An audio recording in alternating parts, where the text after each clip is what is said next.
Justement, si le cœur d'une personne est droit, elle aime entendre parler de donner. Ceux qui n'aiment pas entendre parler de donner sont ceux qui ne veulent pas donner. Restez avec nous dans Jouissez de votre vie.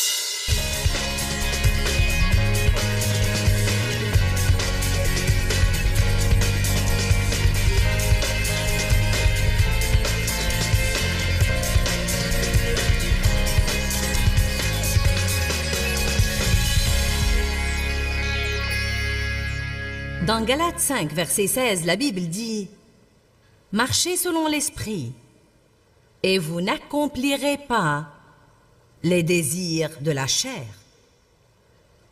Nous devons comprendre que la Bible ne nous enseigne pas et ne nous promet jamais que les désirs de la chair vont simplement s'en aller.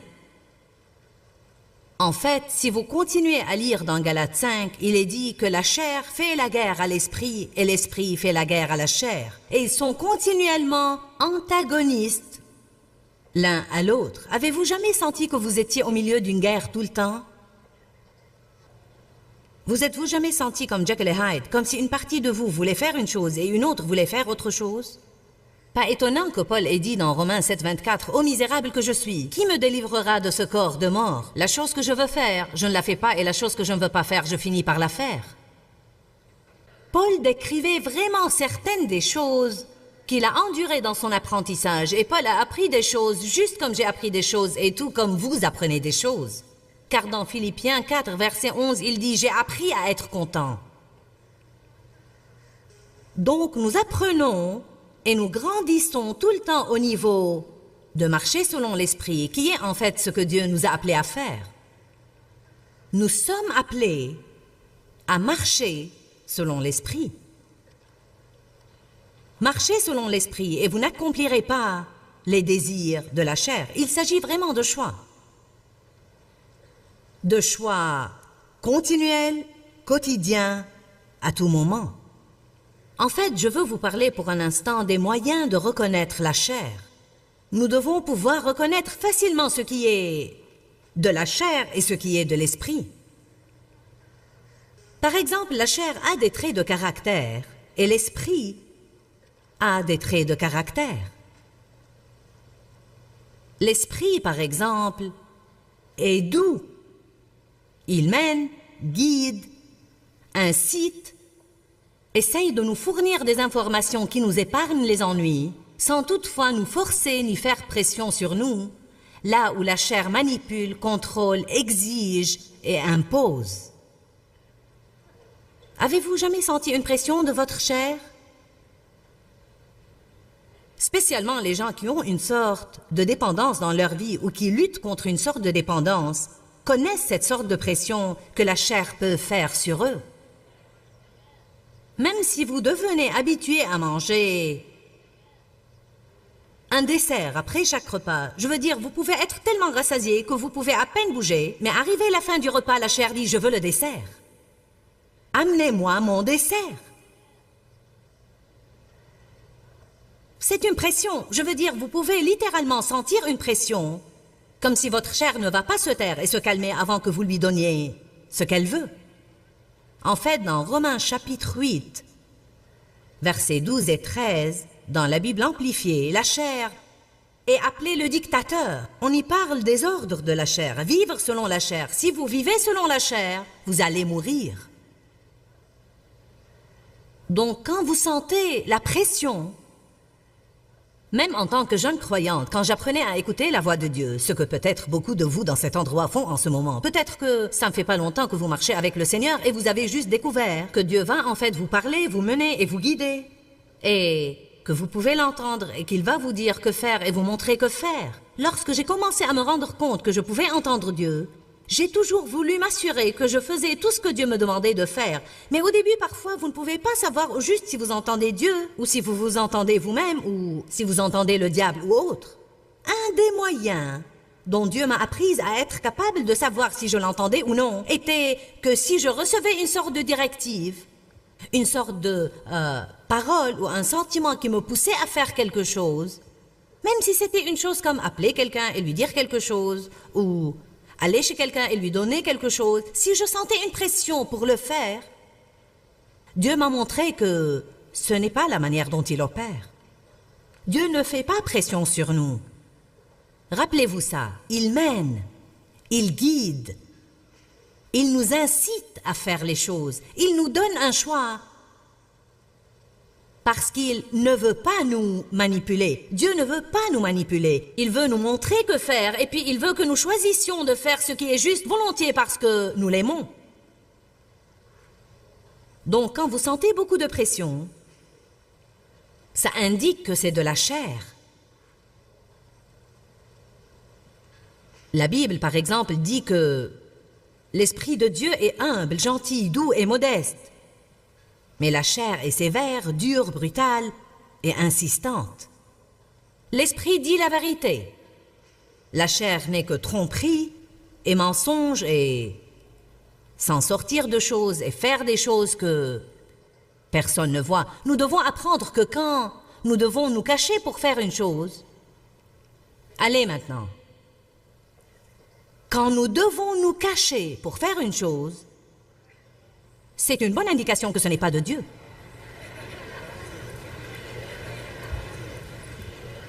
Si vous recevez un coup de fil personnel au travail et le patron entre, je veux dire que c'est un des moyens pour aider les croyants à apprendre à discerner quand ce que nous faisons est de la chair et quand ce que nous faisons est de l'esprit. Si vous ne pouvez pas prendre des fournitures de votre bureau devant votre patron, alors vous ne devez pas les prendre derrière son dos. Allez maintenant, je vous dis la vérité. Si vous allez jouer sur l'Internet au bureau, durant les heures de travail, si vous ne le faites pas quand le patron vous voit, alors vous ne devez pas le faire quand il tourne le dos. Nous faisons trop de choses en pensant que personne ne nous voit et que nous nous en sortons, quand en réalité il y a un œil qui voit tout le temps. Et la vérité c'est que Dieu voit tout ce que nous faisons et nous devons vivre devant Dieu et ne pas penser que nous nous en sortons de quoi que ce soit, car ce n'est pas le cas.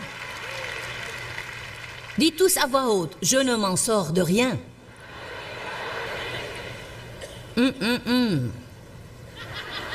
C'est peut-être mieux que je n'ai pensé. Peut-être qu'il vaudrait mieux camper là pour un instant et réfléchir à ça. La chair est si trompeuse. L'esprit, par exemple, nous mène à nous soumettre à l'autorité, mais la chair est rebelle. Je vais faire à ma manière. L'esprit est fidèle et engagé, longanime et patient. C'est comme ça qu'est l'esprit. La chair est impatiente, non engagée, infidèle, renonce facilement. Chaque fois que vous entendez « je vais juste renoncer »,« je vais juste renoncer », c'est vraiment trop, je vais renoncer. Ce n'est pas l'esprit de Dieu qui vous parle, c'est la chair, c'est le diable qui vous parle à travers votre chair. Si nous voulons faire ce que Dieu veut, nous allons dire « je ne vais jamais renoncer ».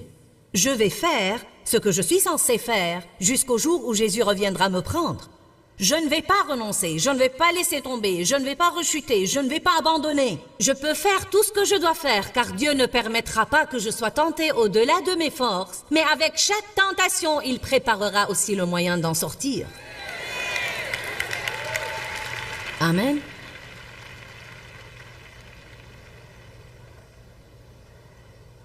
L'esprit est excellent, il ne se compromet jamais.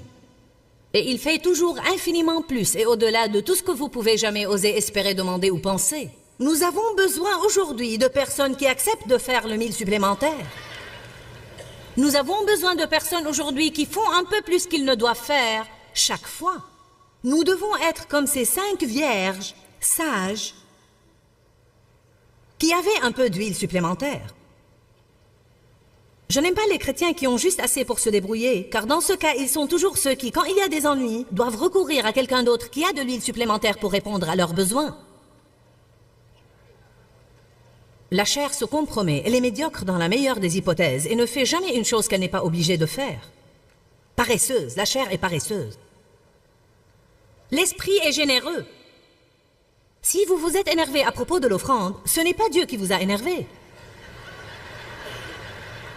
Je veux dire, sérieusement, si vous vous êtes offensé ou irrité parce que j'ai parlé ce soir pendant 5 ou 10 minutes ou n'importe au sujet de données, il y a des gens qui nous écrivent que nous parlons trop longtemps au sujet de données. Vous ne l'auriez pas pensé si vous aviez mes factures.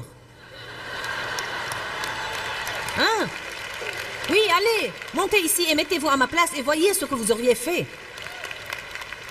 C'est étonnant comme les gens ont des opinions sur des choses dont ils ne savent rien.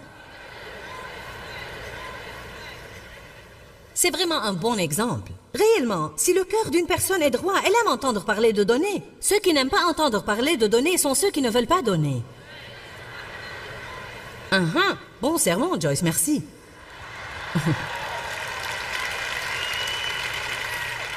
Il faut un examen de motif ici.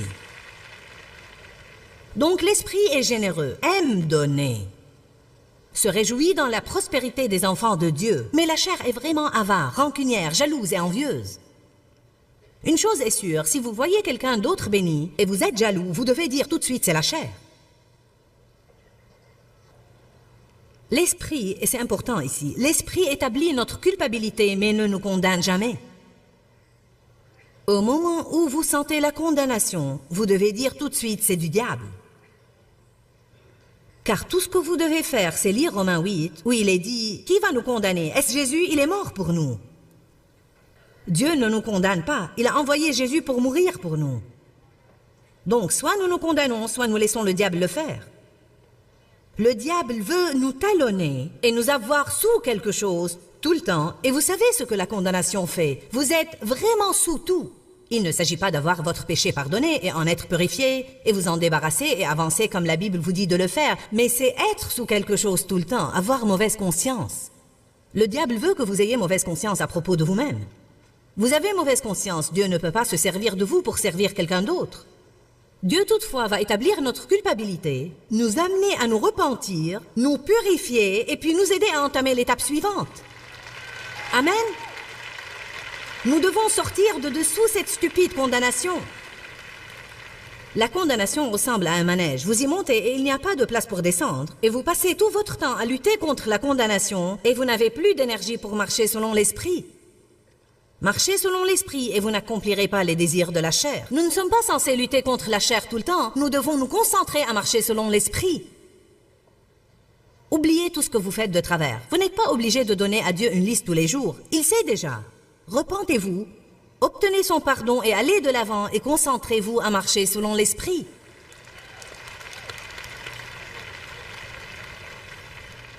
L'esprit est saint et vertueux, la chair est impie et méchante.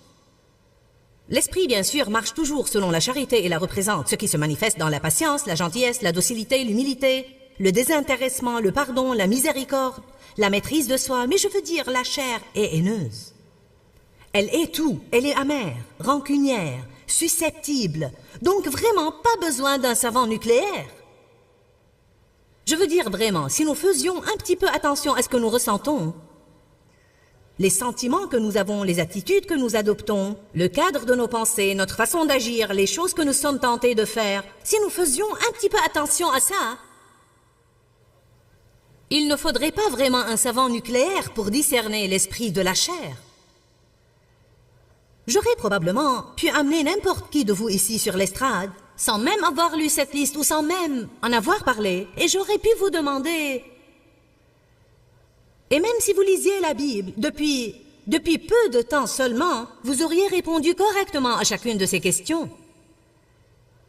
Donc, nous devons simplement faire attention à ce qui essaie d'opérer à travers nous et dire oui aux bonnes choses et non aux mauvaises choses. Amen. Oui aux bonnes choses et non aux mauvaises choses. Maintenant, je suppose que vous êtes toujours à l'épître aux Galates. Donc revenez à Galates 5 si vous l'avez quitté. Et si vous êtes toujours là-bas, nous allons le relire. Je veux relire le verset par lequel j'ai commencé. Galates 5, 16. Je dis donc marchez. Dites tous marchez. Jetons un coup d'œil ce soir à ce mot marcher. Et ce que ça veut dire. Marchez et vivez habituellement, dit la Bible amplifiée. J'aime ça, car il veut dire que vous devez former de nouvelles habitudes. Habituellement par le Saint-Esprit. Réceptif et contrôlé et guidé par le Saint-Esprit. Et ainsi, vous n'allez certainement pas satisfaire les besoins maladifs et les désirs de la chair. Donc cela me dit, si je vais écouter le Saint-Esprit et faire ce qu'il me demande de faire, alors je n'accomplirai pas les désirs de la chair. Peut-être qu'ils sont là hurlant après moi, mais je ne vais pas les accomplir. Si je suis les encouragements du Saint-Esprit, exemple, la semaine dernière, Dave voulait que je fasse une chose qu'en aucune façon, aucunement, même pas le moins du monde je voulais faire. Y a-t-il quelqu'un ici qui se heurte jamais à ça? Avec un époux, ou avec un patron, ou avec n'importe qui. Je veux dire, il n'y avait même pas une toute petite chose en moi qui voulait le faire. Amen. Et de plus, il m'a dit qu'il pensait que Dieu voulait que je le fasse. Donc ça a plutôt doublé la pression. Maintenant, ce n'est plus seulement Dave qui veut que je le fasse, mais Dieu aussi. Je lui ai dit, eh bien, je ne suis pas sûre que Dieu veut que je le fasse. Il m'a dit, eh bien, je crois que Dieu veut que tu le fasses. Il a ajouté, va prier à ce sujet. Eh bien, je ne voulais même pas prier à ce sujet, parce que je ne voulais même pas que Dieu me dise qu'il voulait que je le fasse. Y a-t-il quelqu'un dans la maison ce soir? Vous ne voulez même pas prier, car vous avez peur que cette personne ait raison, et vous ne voudriez pas l'écouter si c'est le cas. Maintenant, voyez, il n'y avait pas une seule chose en moi qui voulait aller faire ça, mais pourtant, je connais assez la parole pour savoir, tout d'abord, que la Bible me dit de me soumettre à l'autorité de mon mari et de le faire avec une bonne attitude. Donc ça voulait dire que non seulement je devais faire ce qu'il m'avait demandé de faire, eh oui, non seulement je devais faire ce qu'il m'avait demandé de faire, mais je devais le faire avec une bonne attitude. Donc je devais le faire et je ne pouvais pas faire la moue toute la journée. Allez maintenant, je parle à quelqu'un. Non seulement je ne pouvais pas faire la moue extérieurement, je ne pouvais même pas murmurer intérieurement.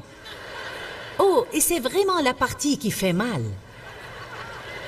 Et vous savez, nous arrivons à ce stade graduellement. Il y avait une époque dans ma vie où j'aurais dit « je ne vais pas le faire », point. Et ce serait fini, je ne serais pas allée. Alors ça m'a pris un moment pour apprendre ça. Puis dans un autre stade de ma vie, j'ai grandi au point où je disais « oui chérie, oui chérie, je sais que je dois me soumettre ». Donc je l'aurais fait, mais j'aurais eu une mauvaise attitude. Puis je me suis élevée et je suis arrivée au point où je pouvais le faire avec une bonne attitude extérieurement, mais en murmurant dans mon cœur. Est-ce que quelqu'un a besoin d'entendre ce que je dis ce soir? Alors, dites tous, nous grandissons. C'est tout ce dont il s'agit. Il ne s'agit pas de quelqu'un ici ce soir ou de quelqu'un qui nous regarde à la télé. Vous n'êtes pas obligé d'être arrivé. En fait, il n'y a personne ici qui est arrivé ou qui arrivera jamais avant que Jésus revienne et nous prenne. Mais le point essentiel, c'est que nous devons continuer à avancer et nous sommes responsables de tout ce que nous savons. Et il s'agit de choix. Je pourrais avoir un parent riche qui me paye mes cours à la faculté. Ça ne veut pas dire que je vais recevoir mon diplôme. Jésus a payé nos cours.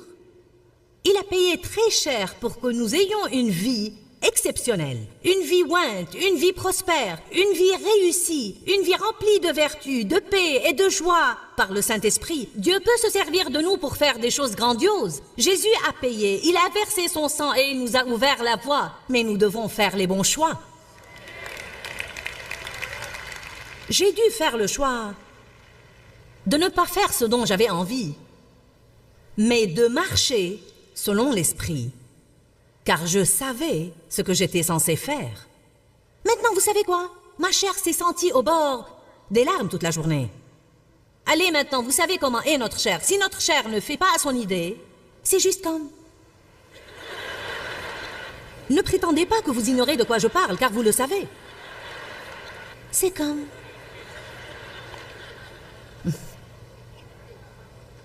Mais Dieu soit loué. Je ne suis pas jugé par ce que je ressens, je suis jugé par ce que je fais. Parfois, mes frères, vous n'y pouvez rien. Si vous choisissez de faire ce qu'il faut, Dieu va vous honorer pour ça. Amen. Car parfois, faire ce qui est juste quand vous n'avez pas de sentiments pour vous appuyer et pour vous soutenir est même plus important que d'avoir tous les sentiments ardents et vouloir faire tout ce qui est juste. Nous allons parler longuement demain soir des sentiments. Alors ne ratez pas demain soir car nous avons tous des sentiments. Galates 5, 25. Si nous vivons par l'Esprit, marchons aussi selon l'Esprit. Si par l'Esprit nous avons notre vie en Dieu, dans ce cas, avançons Marchons dans cette ligne. Que notre conduite soit contrôlée par l'Esprit. Quelle est cette affaire de marcher? Vous savez, la Bible parle de toutes sortes de choses concernant la marche. Elle dit « marchez par la foi »,« marchez dans la charité »,« marchez dans la lumière ». Éphésiens 5,15 dit « conduisez-vous avec circonspection ». Nous allons voir cette écriture dans un instant. Marchez comme il a marché. Marchez avec Dieu. Marchez d'une manière digne de votre vocation. Marchez dans le respect et la crainte révérentielle de Dieu. Marchez et ordonnez votre vie d'après ce que vous avez appris. Que veut-il dire par marcher? Ce sont des pas. Une marche, c'est des pas. Combien de vous ont un but dans la vie? Nous avons des buts. Nous avons tous des buts. Supposons que mon but est d'atteindre ce haut-parleur. Maintenant, je ne vais pas y arriver seulement par les souhaits. Avez-vous idée combien de chrétiens souhaitent qu'il soit ceci et cela et autre chose? Si seulement j'avais un grand ministère. Si seulement ma maison était propre. Si seulement je perdais du poids. Si seulement j'avais des muscles comme ça. Je vous dis la vérité. Si seulement, je dis tout le temps, nous avons beaucoup de bréchés, mais quand allons-nous avoir des colonnes vertébrales et faire ce que nous devons faire? Vous n'allez rien avoir par les souhaits. Sauf la désillusion. Donc, je ne vais pas y arriver par les souhaits, je ne vais pas interpréter ce que j'ai dit. Vous savez exactement comment je vais y arriver.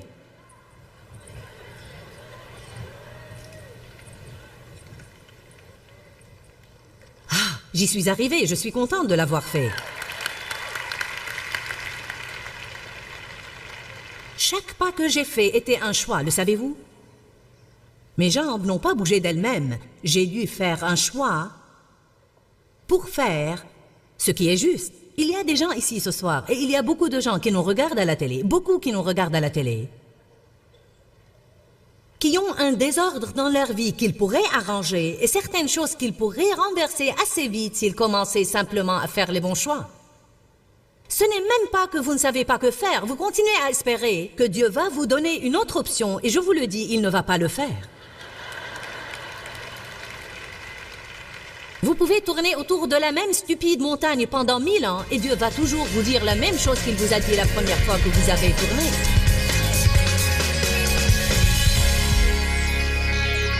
Nous voulons tous avoir une longueur d'avance sur le diable et c'est un sujet très important dont nous avons parlé aujourd'hui. Continuez à marcher quand le diable est en train de rôder. Ce que je veux dire par là, c'est qu'il ne faut pas renoncer. C'est la clé. Refusez de renoncer. L'endurance est la clé pour l'exaucement de votre prière et de jouir vraiment de la gloire de Dieu dans votre vie. Donc je veux vous encourager aujourd'hui, quel que soit ce que vous endurez, et quelle que soit sa durée, continuez absolument à marcher et rappelez-vous, une marche, c'est un petit pas à la fois. Peut-être que vous n'allez pas sentir que vous faites un grand progrès, mais si vous continuez à marcher, vous allez vous en sortir de ces moments que vous traversez et vous allez connaître la gloire de Dieu dans votre vie. Rappelez-vous, quel que soit ce que vous endurez, ça aussi va passer. Vous savez, vous n'êtes pas les seuls qui doivent se dire ça. Je dois me dire ça quand des choses se passent dans ma vie. Parfois, Dave et moi, nous nous encourageons et il me dit « Joyce, ça aussi va passer ». Je crois que la parole de Dieu va sans aucun doute changer votre vie. Jésus a dit, si vous demeurez dans ma parole, vous êtes vraiment mes disciples, vous connaîtrez la vérité et la vérité vous affranchira. Que Dieu vous bénisse. À très bientôt. Dis-leur que je les aime. Dans ce livret, Joyce Meyer donne une révélation de l'amour de Dieu pour nous. Pour obtenir ce livret gratuitement, écrivez-nous à Joyce Meyer, boîte postale 40095-6300 Larnaca, Chypre. Ou bien visitez notre site web www.joycemeyer.org/fr.